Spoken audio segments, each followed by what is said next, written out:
Evening, everybody. Thank you very much for your time today and joining us on our workshop. We're here for half an hour to discuss a guide to navigating neurodiversity and LGBTQ+ in the workplace. My name is Rebecca Wons and I'm the Director of Psychology for ToHealth.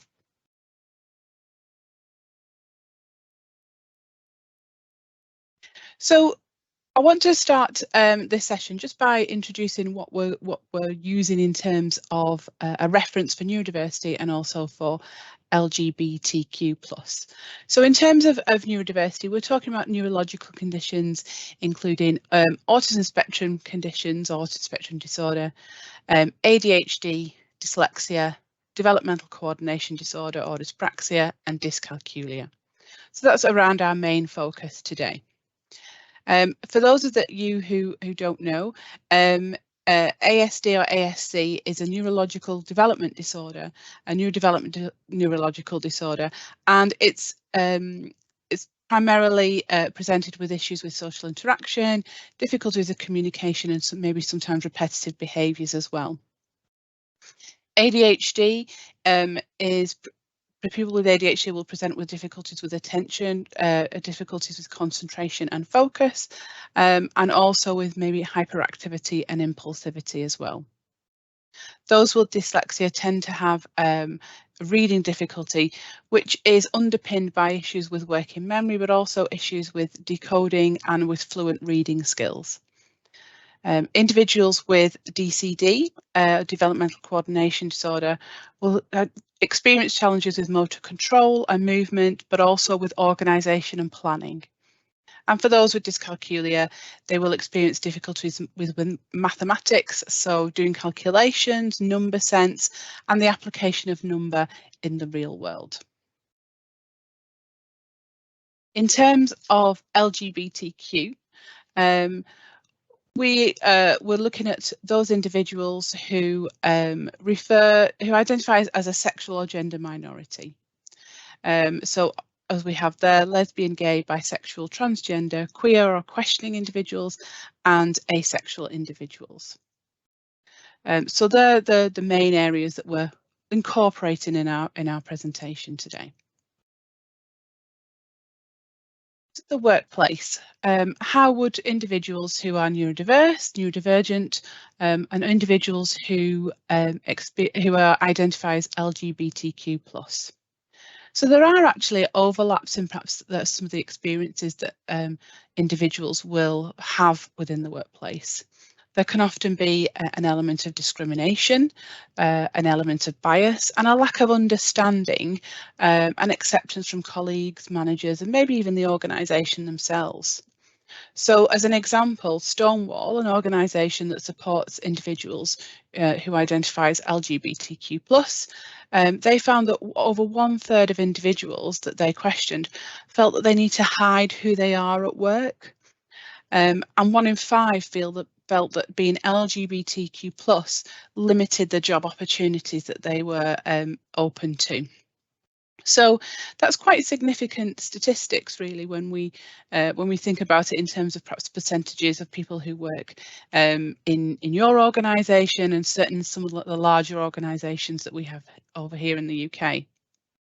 And in terms of neurodiversity, individuals with neurodiversity can also experience discrimination and bias. So a study by Westminster Achievability found that over half of the people that they spoke to who have a neurodivergent condition were able to give examples of experiencing some form of discrimination about neurodivergence, either towards themselves or towards other people.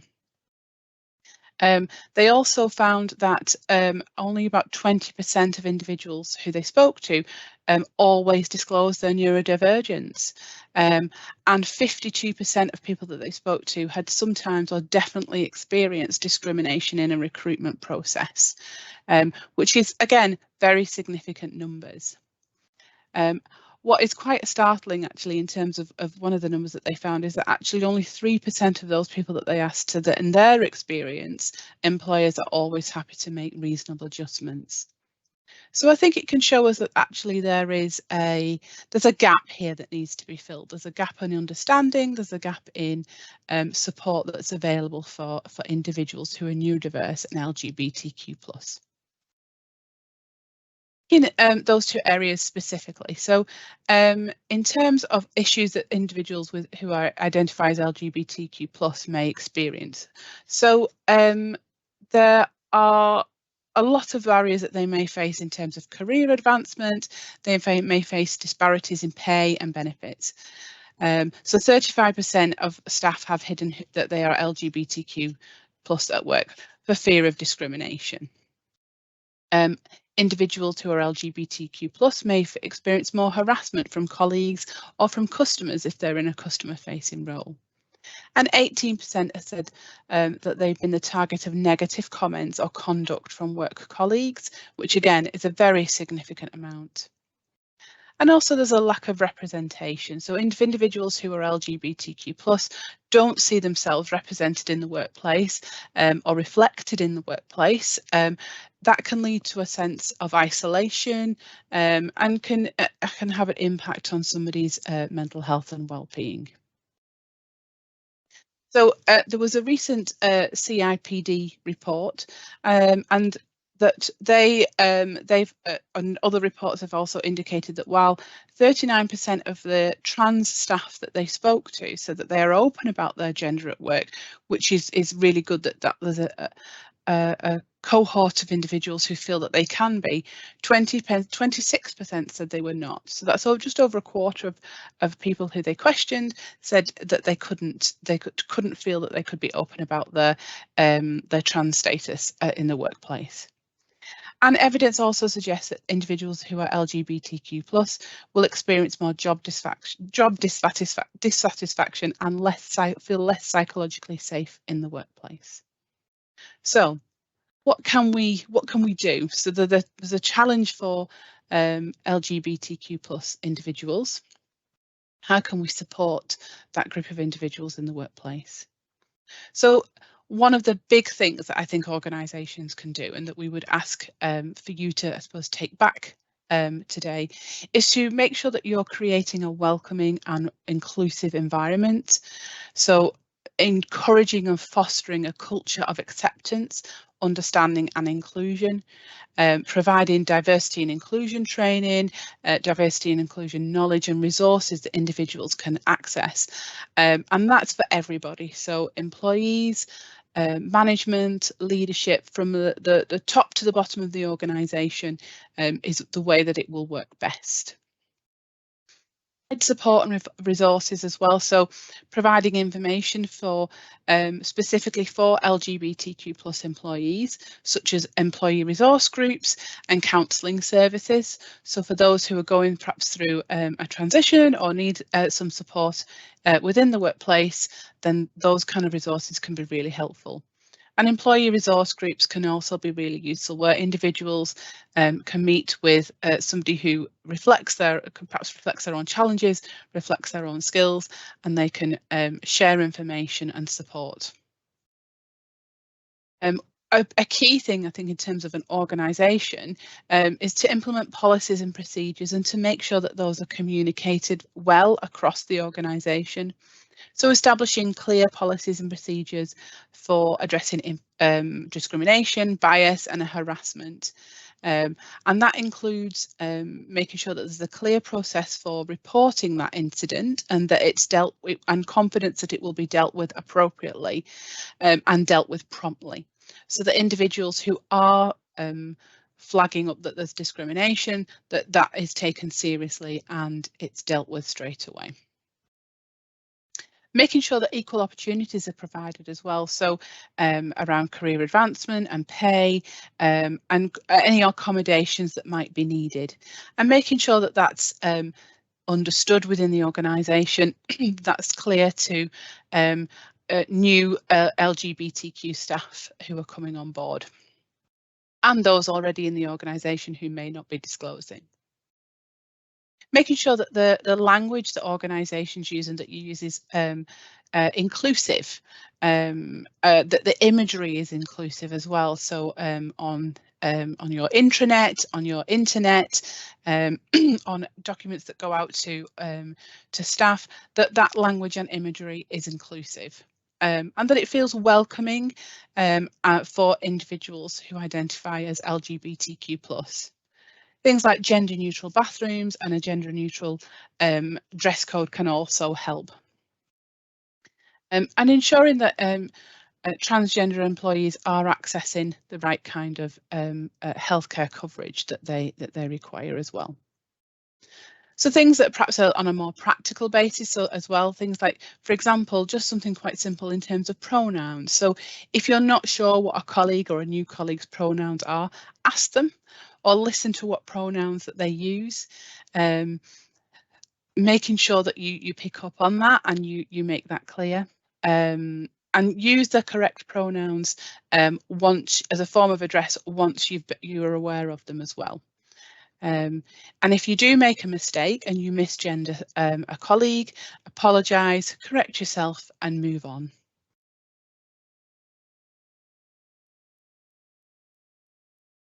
Oh, I want to just take a few minutes just as well to look at the neurodiverse challenges that individuals may face in the workplace, and I suppose as well just to kind of identify that there are crossovers with individuals who are LGBTQ+. So individuals in neurodiversity may experience a lack of accommodations, so a lack of support in the workplace in order to undertake their job that can help manage or support any neurodiverse challenges that they have.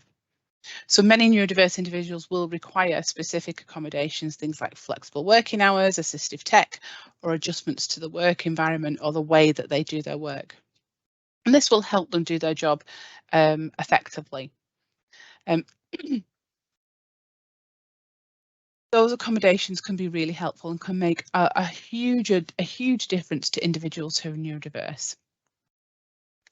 But not everybody, not all organisations can understand that, and there may be discrimination by managers, by an organisation, by colleagues, and again it can lead to limited career opportunities and disparity in pay and benefits as well. So neurodiverse individuals can face discrimination in the workplace, and as we said before, in the Westminster Achievability report, 47% of those people that they'd asked said that they had experienced that discrimination either towards themselves or towards other people. A recent Institute of Leadership and Management report suggested that only 40% of individuals who are neurodiverse share that with their employers. So that means that there's over half of individuals who are neurodiverse in the workplace that aren't disclosing, that aren't sharing that information, and therefore aren't receiving the right kind of support if that's necessary for them. And maybe that's impacting on their job, on their ability to kind of do the job to the best that they can do it. There can be a misunderstanding in terms of from management, from senior individuals within the organisation. And actually the same ILM report reported that 6 out of 20 managers reported that they would not be comfortable employing someone with ADHD, which is actually quite a significant amount and shows that there's a lack of understanding in terms of actually what neurodivergence is and the strengths that neurodivergence can bring to the workplace, and the benefits of having a neurodiverse workforce and a diverse workforce in general. The Westminster Achievability report found that 75% of managers don't understand neurodivergence, which again is an incredibly significant amount. As an organisation, as individuals within an organisation, as managers, HR, whoever you are attending as today, what can you do to support your neurodivergent workforce? So again, accommodations, creating a neurodiverse friendly environment, thinking about sensory accommodations, flexible working, training, awareness training, raising that understanding is key to ensuring that across the organisation, people have a better understanding of this topic and know how to support and where to go for support for their neurodivergent employees, just as it does for those individuals who are LGBTQ+. If their workforce and their employer can understand their challenges, their strengths much better, it can help them access the right kind of support and feel more included within the workplace. So things in terms of neurodivergence, things like looking at recruitment strategies. Is your recruitment process and onboarding process neurodivergent friendly? Even right from the get-go, in terms of, is your job advert neurodivergent friendly? Are you saying the right things? Are you putting the right things across in your job advertisements when you're looking for individuals?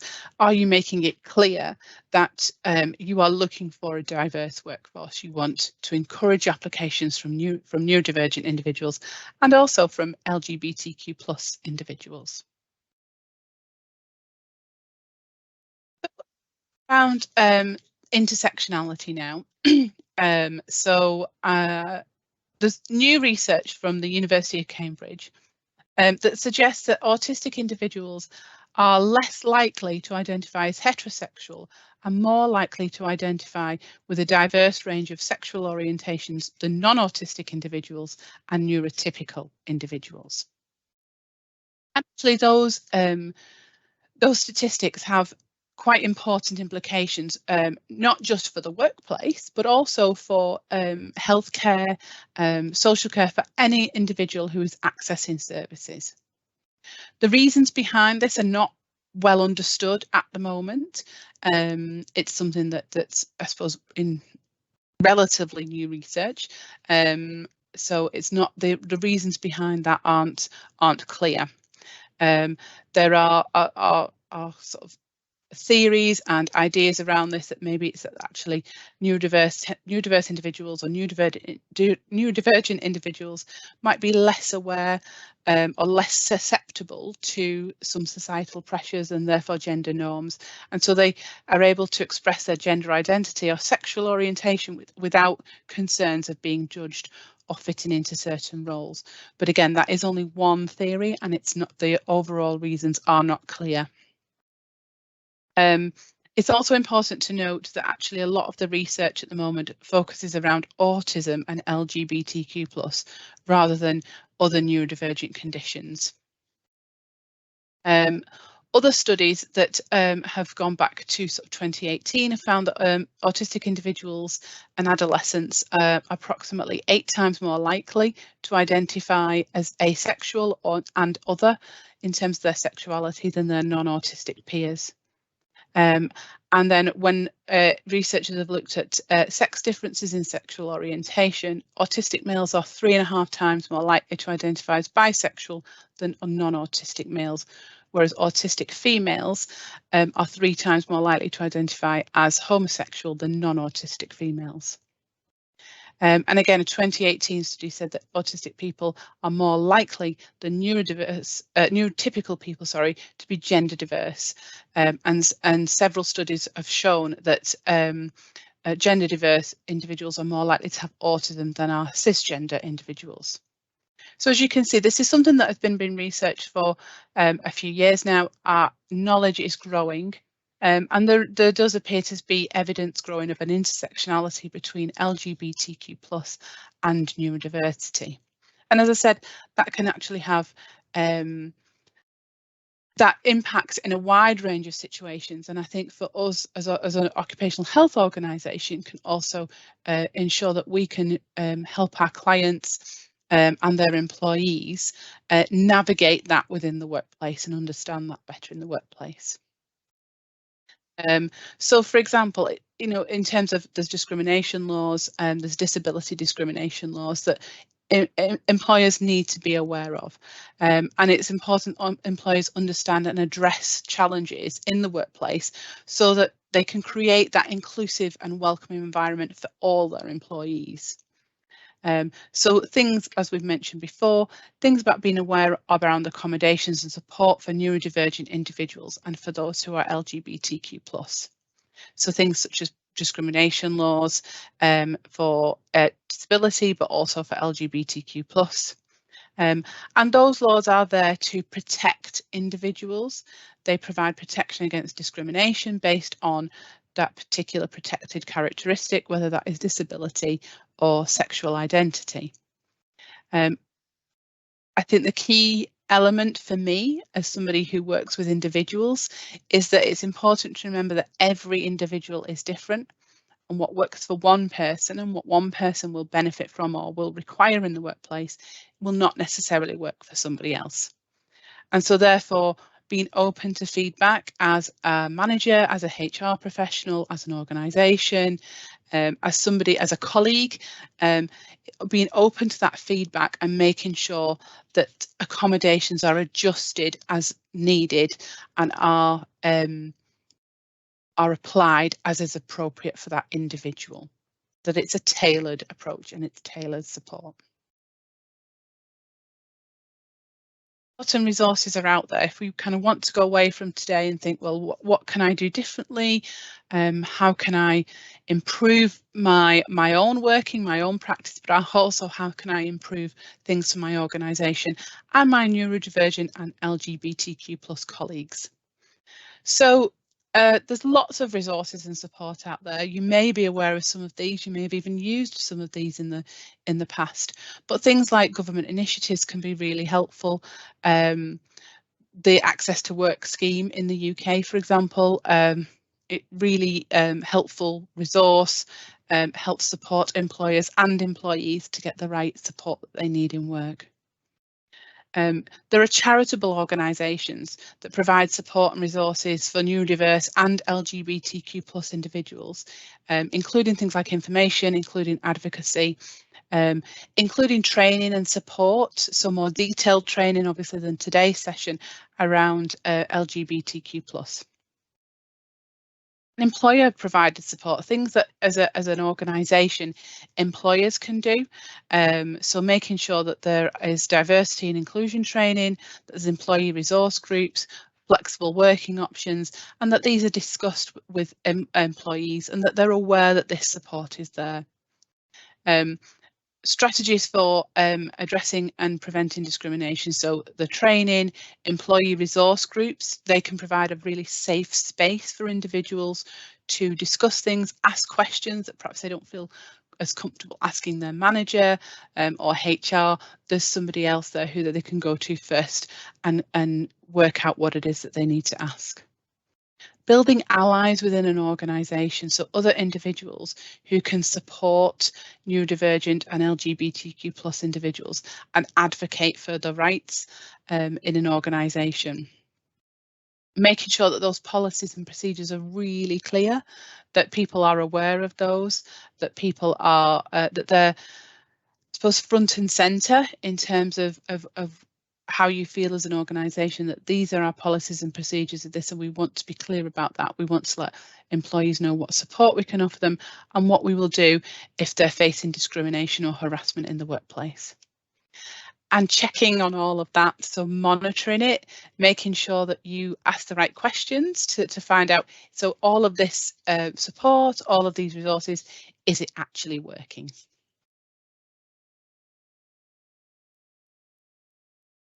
And championing inclusion, being the organisation that people want to go to because you are championing that inclusion and you are putting that best foot forward. So that warm and welcoming environment, putting the support and resources out there and making sure that people understand, your employees understand exactly what they need to do. And encouraging people in terms of a call to action. So encouraging your employees, encouraging your HR, encouraging your management structure to do more, to look at what they do, to look at their practice, to look at their teams and seeing what more can I do, what else can I do. And on that basis, what will you do? So actually, will you find that if you will go out now and support your colleagues more? Will you take more of a leadership role around that and actually be the person who's leading this change within your organisation or within your team? Will you make sure that employees' morale is up where it should be and where you want it to be, and that you can keep that going. You can make sure that your team feels supported and therefore are more likely to be more productive.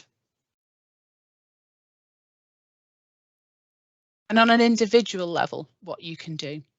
So listening, asking the right questions, making sure that you have a safe environment for individuals to speak in, offering accommodations if there's things that you know that might help, offering those accommodations to those individuals. If you're not sure what might help, seeking support from the specialists.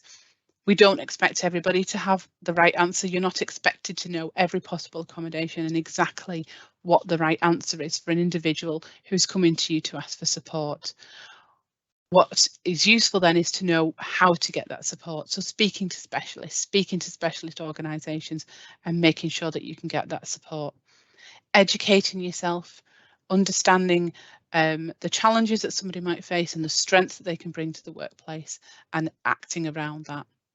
And maintaining that confidentiality, that's very important. It's a key thing, I would say, to make sure that individuals know that if they disclose something to you, that it's kept in confidence until they decide otherwise, until they decide then to disclose to further individuals within the team itself, the whole organisation.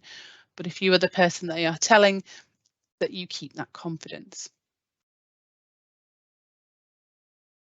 And although we've touched on the fostering an inclusive culture, as I said, it goes right through from beginning to end. It's the entirety of your employee's journey, and that begins even before they get the job. So there's somebody somewhere sat in an office or sat in their home thinking, I'd really quite like to work for that company. I wonder if they've got any jobs, or I quite fancy applying for this particular job.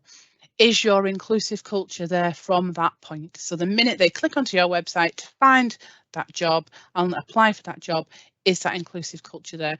Right through to interview, recruitment, onboarding, training, working, promotions, sideways moves within the organisation, right through to when they leave, when they retire or they move on to something else, that inclusive culture is there. That there is an environment of empathy and understanding. There's an environment of championing support for diversity, that there is an environment of shouting about success, that they have somebody to go to, that people will listen, that people understand, and that is there right from the beginning.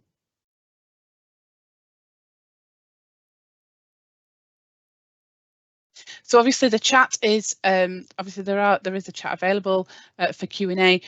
What I would say is that if you do have any questions, we will be putting up our contact details. So thank you very much for listening, and please do get in touch if you have any questions or you feel that there's anything that we can support with. We do take feedback on these sessions. If you could either use the web link or scan the QR code just to give your feedback. It's a handful of questions, not very many at all, but we do make changes to these things based on your feedback. So if there's anything that you feel that we've missed or you would like more of, or you want more of this, then please do let us know.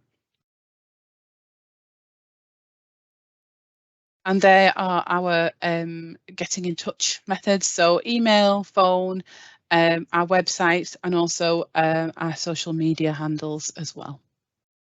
Thank you very much for your time today. It's been really great to speak to you all. Nice to see how many people have been on the session today, and have a good Thursday.